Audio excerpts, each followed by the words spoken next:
bagaimana dengan jin atau setan yang suka mengganggu dan menculik anak? Atau yang dikenal di masyarakat Indonesia dengan sebutan kuntilanak? Apakah memang ada? Memang ada satu riwayat yang menyebutkan ada jenis jin dengan nama Ummu Sibyan atau jenis jin yang mengikuti anak kecil dan mengganggu mereka. Mungkin jenis ini yang dikenal masyarakat Indonesia dengan sebutan kuntilanak.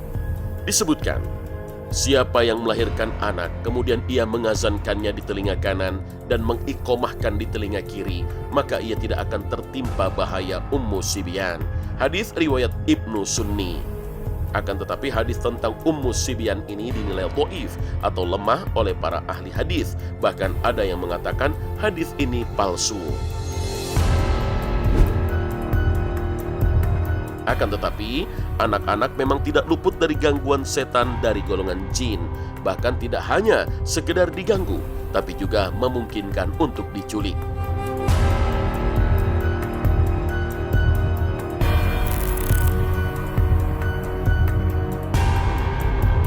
Ada beberapa riwayat yang bisa dijadikan dasar dalam hal ini. Salah satunya apa yang pernah terjadi di masa Rasulullah Shallallahu Alaihi Wasallam ketika beliau sedang dalam perjalanan. Seorang wanita mengadu kepada beliau Shallallahu Alaihi Wasallam bahwa anaknya mendapat gangguan berkali-kali dalam sehari. Rasul berkata, "Dekatkan bayi itu kemari." Wanita itu mendekatkan anaknya hingga ke dekat pelana Rasulullah. Kemudian beliau mengusap bayi tersebut dan meniupnya 3 kali dan berkata, "Bismillah, saya adalah hamba Allah. Pergilah wahai musuh Allah." Beliau kemudian mengembalikan bayi tersebut kepada ibunya dan berkata, "Ketika kami kembali nanti, temui lagi kami di tempat ini dan beritahu kami apa yang terjadi." Kami pun melanjutkan perjalanan dan ketika perjalanan pulang kami bertemu lagi dengannya di tempat tersebut. Kali ini ia membawa 3 ekor kambing. Beliau Shallallahu Alaihi Wasallam bertanya kepada wanita tersebut, "Bagaimana bayimu?" Ia menjawab, "Demi Allah, hingga saat ini tidak pernah kami merasa kondisinya sebaik ini. Bawalah kambing-kambing ini." Lalu Nabi berkata kepada sahabatnya, "Ambillah seekor saja dan kembalikan sisanya."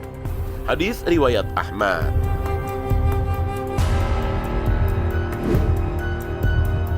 Pada dasarnya, jin bisa mengganggu siapapun dan kapanpun. Bahkan sejak bayi lahir, jin atau setan tersebut sudah mengganggu. Nabi Muhammad SAW bersabda, "Tiada seorang bayi pun yang dilahirkan kecuali setan menyentuhnya saat ia dilahirkan.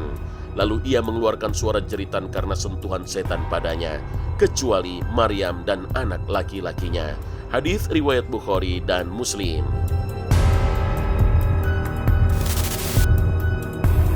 Selain mengganggu anak-anak, setan pun bisa menculiknya.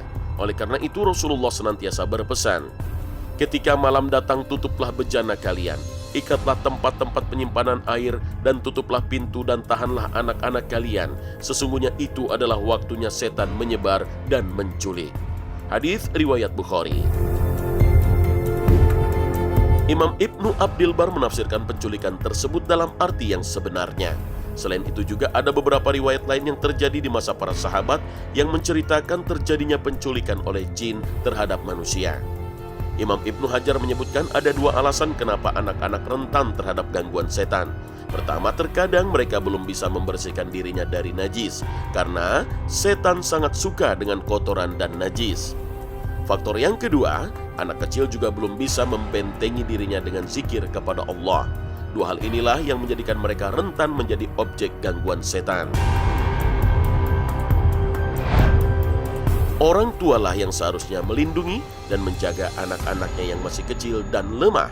Maka dari itu penting untuk mendoakan anak agar terhindar dari gangguan jin dan setan, sebagaimana yang dicontohkan Rasulullah ketika mendoakan kedua cucunya. "A'udzubika bikalimatillahi tammah min kulli syaitani wa hammatin wa min kulli ainin lammah." Aku memohon perlindungan dengan kalimat-kalimat Allah yang sempurna dari semua godaan setan dan binatang pengganggu serta dari pandangan mata buruk. Hadis riwayat Abu Daud.